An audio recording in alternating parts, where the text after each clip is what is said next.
कल वास्ते कुछ भी नहीं है, कुछ भी नहीं। परिंदे ना गिरे जर, ना कल वास्ते कोई उन्हां कोल संपदा है, ना दाना दुणक है, ना घौंसले विच है, ना उन्हां दे कोल है।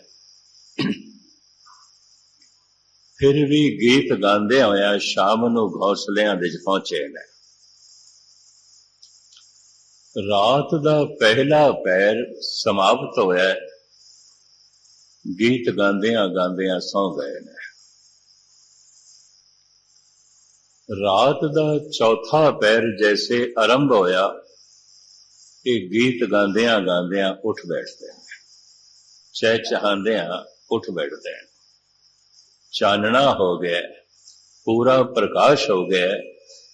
गीत गांदियां होया घौंसलियां चो निकल पैंदे ने, दिन भर रिज़क दी तलाश करदे ने, दाना दुणका लभदे ने। फिर शाम नूं आ रहे ने गीत गांदियां। फिर पहला पैर समाप्त होंदियां गीत गांदियां गांदियां सौ गए ने। फिर रात दा चौथा पैर आरंभ होंदियां, प्रभात होंदियां उठ बैठे ने गीत गांदियां गांदियां। फिर चानना होंदियां गीत गांदियां गांदियां रिज़क दी तलाश विच निकल पए ने।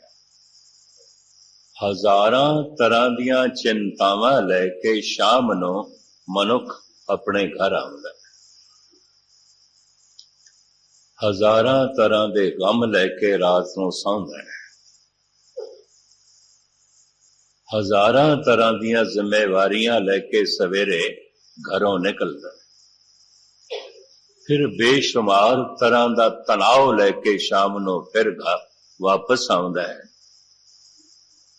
पंछियां कोल कल वास्ते कुछ भी नहीं, बेशतर मनुखां कोल इतना है कि उन्हां दीयां 7 पीढ़ियां भी खा लैन, फिर भी रोंदे हुए आउंदे ने, गमगीन होके सवेरे उठदे ने और तरह तरह दीयां चिंतावां लैके घरों निकलदे ने। महाराज कहते ने, ना पंछियां नूं देख के मैं हैरान हां। गुरु अर्जन देव जी महाराज भी कहते हैं, हाँ बलहारी ते ना पंछियां जंगल जिन्ना आवास, कक्कर चुगन थल वसन, रब न छोड़न पास। पशु करीबन करीबन सुखी ने, देवते आनंदित ने, दुखी केवल मनुख है, सिर्फ मनुख। और जितना सियाणा मनुख है उतना ही ज्यादा दुखी है। कारण जो कुछ कोल है इहदे नाल ते सुख मिलिया नहीं, सिर्फ लोड़ां दी पूर्ति है। सुख किवें मिलना है इहदा पता भी कोई नहीं, तो दुखी केवल मनुख है। और मैं अर्ज करा, जितना सियाणा मनुख होवेगा उतना ही ज्यादा दुखी होवेगा। जितना अचेत ते मूढ़ मनुख होवेगा उतना दुखी घट होवेगा। पशु सुख दे च जी रहे ने, देवते आनंद दे च जी रहे ने, दुख दे च केवल इंसान है, मनुख है। पशु बोर भी नहीं आउंदे, बेचैन भी नहीं आउंदे, पशु पागल भी नहीं आउंदे। हाँ, वो पशु जरूर पागल हो जाते ने जिन्हां विचारियां नूं मनुखां दे नाल रहना पैंदा है ते मनुख उन्हां दी सुतंत्रता विच बाधा खड़ी कर दिंदा। वो कदी कदी पागल हो जाते ने, वरना पशु पागल भी नहीं होंदे। पशु सुख दे च जी रहे ने, देवते आनंद दे च जी रहे ने, दुखी केवल मनुख है, केवल इंसान है। महाराज ते इत्थे तक कहंदे ने, दुख कियां पंडां खुलियां, सुख ना निकसियो खोए। बड़े ध्यान नाल सरवण करना। हर बंदा दुखां दी पंड है और कुछ भी नहीं। जितने मनुख बैठे होन किधरे भी, बस सब दुखां दियां पंडां। दुख किया पंडा खुलिया सुख नानक सेओ कोय। महाराज कहते ने एक एक पंड मैं खोल के वेखी है, सिवाय दुखा तो कुछ भी नहीं निकले। दूजे नू खोलण दा ढंग की है, किवें खोलोगे पंड? एक तरीका है, तुसी किसे नू अपना एक दुख सुनाओ, वो दुखों की पंड खोल के रख देंदा, अपने सैकड़े दुख सुनांदा, थानू बोलण का मौका ही नहीं देता। हकीकत है। इस वास्ते सियाणा मनुख अपना दुख किसी दे अगों नहीं खोलता। ये सियाणे मनुख की पहचान है। क्यों? उन्होंने पता है मैं अपना एक दुख सुनावांगा, 100 सुनाएगा, ये भी चुप नहीं करेगा। एक सुना के 100 दुख मैं होर सुना, अपने हिरदे का भार वधावा। सियाणा मनुख किसी को दुखों की पंड नहीं खोलता। उस्ताद ज़ौक़ होए ने, वो कहते ने, मेरे चेहरे से गम आशकारा नहीं है। कहते मैं दुख नू कदी मथे ते प्रगट नहीं होने देता। मेरे चेहरे से गम आशकारा नहीं है, पर ये न समझ के ये गम का मारा नहीं है।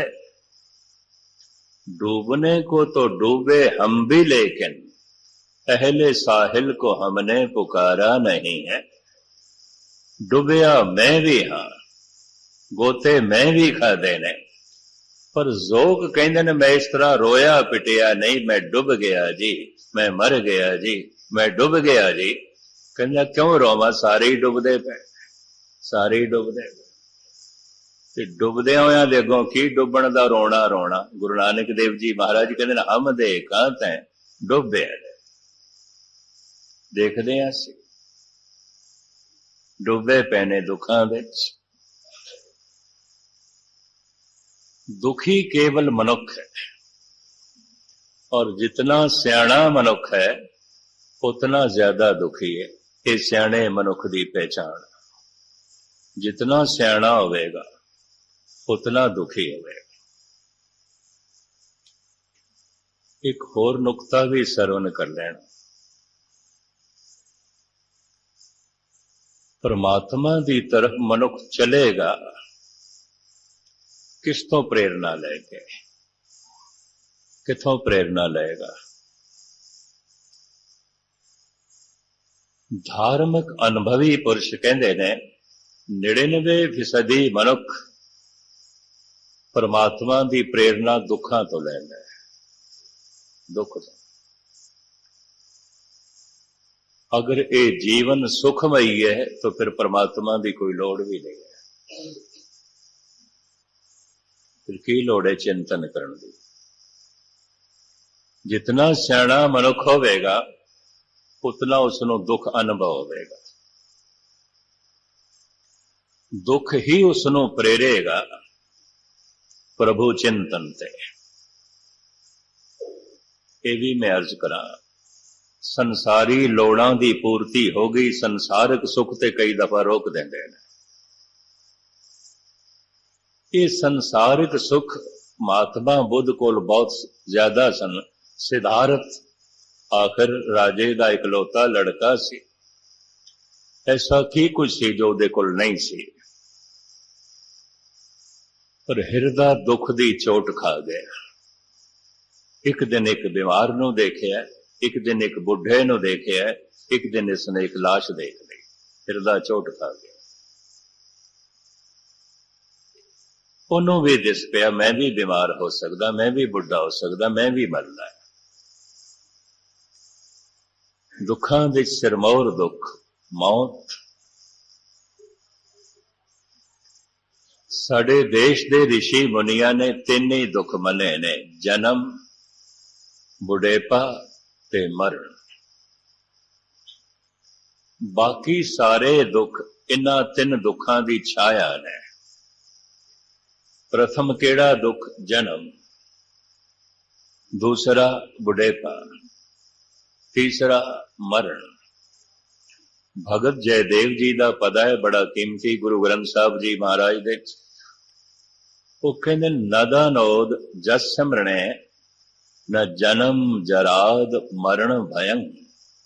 नहीं होंदा जेदे सिमरन करन नाल जन्म दा दुख, बुढ़ेपे दा दुख, मरण दा दुख।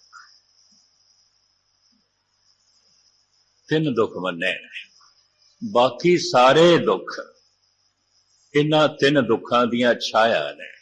अगर जन्म हो गया तो हुण सारे दुख इकट्ठे होणगे, बुढ़ेपा भी होवेगा, मरना भी होवेगा, और हजारां दुख इकट्ठे होणगे। तो दुखां दा मूल कारण मनिया जन्म। वो मनुख सुपने च भी कदी धार्मिक नहीं हो सकता जो जीवन भर जन्मदिन मनांदा है ते जन्म नूं खुशी मनदा है। वो धार्मिक नहीं हो सकता। पश्चिमी सभ्यता का असर है। जन्म दुख है, जीवन दुख है, मरण दुख है। धन गुरु नानक देव जी महाराज फरमान करते ने, नानक बद्धा घर तहां जिथे मिरत ना जन्म जरा। असी अपना घर उत्थे बनाया है जिथे जमना कोई नहीं, बुढ़ेपा कोई नहीं, मरना भी कोई नहीं। ये जीवन मिले है परम जीवन की प्राप्ति लई।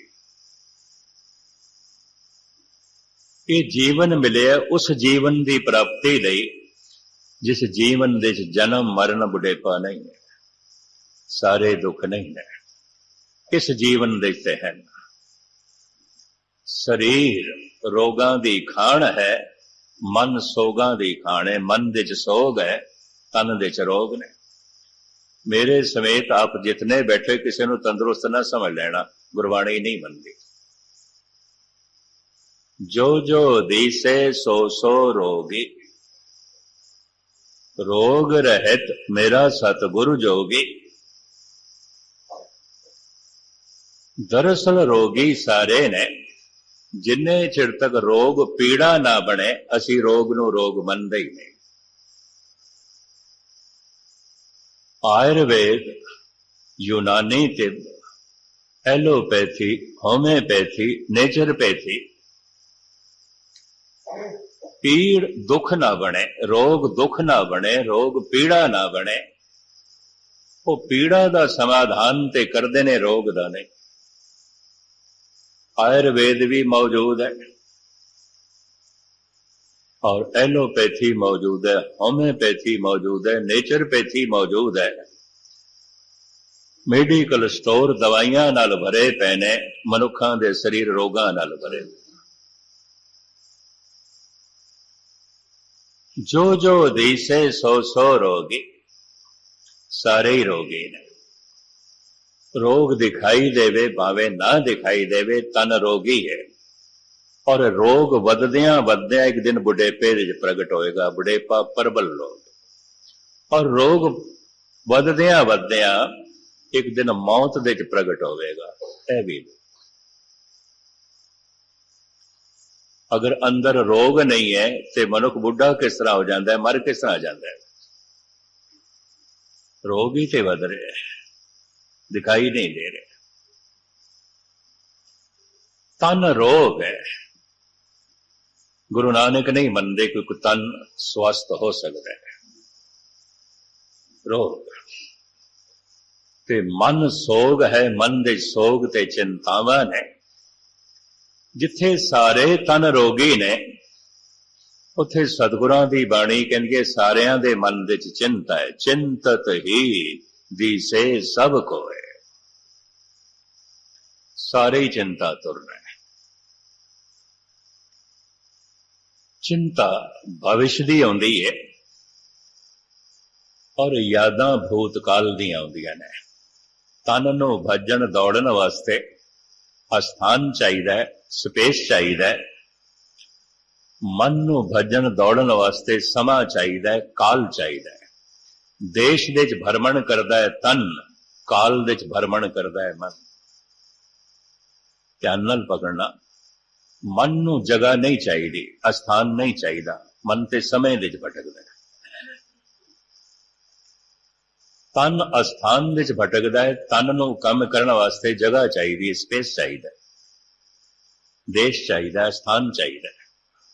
दौड़न वास्ते, भजन वास्ते, काम करन वास्ते, बैठण वास्ते, उठण वास्ते, सौण वास्ते जगह चाहिदी है। मन अस्थान दे च नहीं दौड़दा, मन समय दे च दौड़दा।